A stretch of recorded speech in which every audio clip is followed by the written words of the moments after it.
안녕하세요. 자, 183화가 생각보다 빨리 나왔죠. 전혀 예상하지 못한 그분도 등장했는데 바로 같이 보시겠습니다. 스포일러가 있으니 주의 부탁드립니다. 지난화에서는 정체불명의 존재가 보여지면서 끝이 났는데요. 그런데 이 셋은 아무리 봐도 깜깜해서 아무것도 보이지 않는다고 합니다. 마나코가 다른 기능도 가지고 있는데 열감지도 되고 X선도 되고 유용하죠. 이때 3명이라니 드문 일이군 이라는 정체불명의 목소리가 들리면서 내 힘을 주기에 충분한 그릇일지 알아보기 위해 상자에 손을 대고 정신을 집중하라고 하는데요. 만약 그릇이 아니라면 몰수라고 합니다. 이 장면을 통해 알 수 있는 건 오리지널을 보시면 힘을 받은 홈리스 황제가 좀비맨에게 패하고 나서 회수라는 말과 함께 몸이 불타버린 장면이 있는데요. 아마도 지금 말하는 존재는 홈리스 황제가 말한 신일 가능성이 높겠죠. 그리고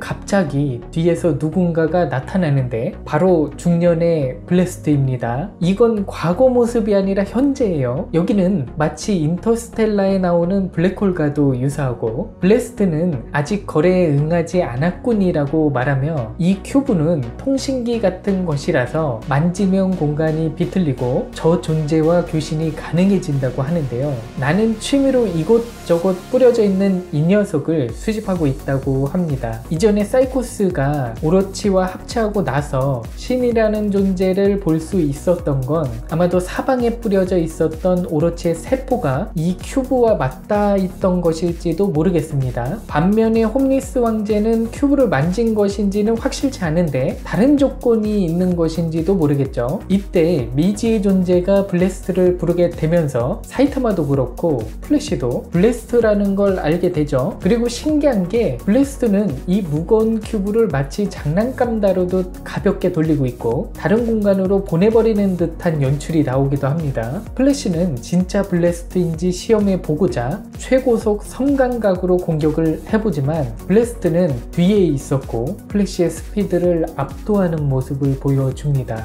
지금까지 블래스트의 강함에 대해서는 긴가민가한 부분도 없잖아 있었는데 이번 화로 조금 해소가 된 것 같아요. 확실히 다른 히어로들에게서 느낄 수 없었던 포스와 여유가 있죠. 그런데 슈트의 손상이나 얼굴의 상처로 봐서는 이런 블래스트에게 상처를 입힐 만한 상대도 있다는 건데 기대됩니다. 그리고 이 공간은 바깥보다 시간의 흐름이 느리기 때문에 빨리 지상으로 나가는 편이 좋다고 하는데요. 타츠마키와 블래스트가 처음 만났을 때가 약 18년 전이라고 하는데요. 당시 20대 중반이라고 하면 지금 40대 중반 정도 되는 건데 생각보다 젊어 보이는 이유가 아마도 이 공간에 자주 들락날락 거렸던 것은 아닌지. 그리고 블래스트의 눈도 오리지널에 나왔던 블루와 비슷하죠. 눈을 봐서는 블루가 진짜 블래스트 아들인 건 맞는 것 같습니다. 블래스트로 인해 마나코가 살짝 위험하기도 했는데 우리 사이타마가 지켜줬죠. 블래스트는 일단 여기서 작별이고 시치와 타츠마키에게 안부를 전해달라고 말하며 같이 이동하는 듯한 장면이 나오게 되죠.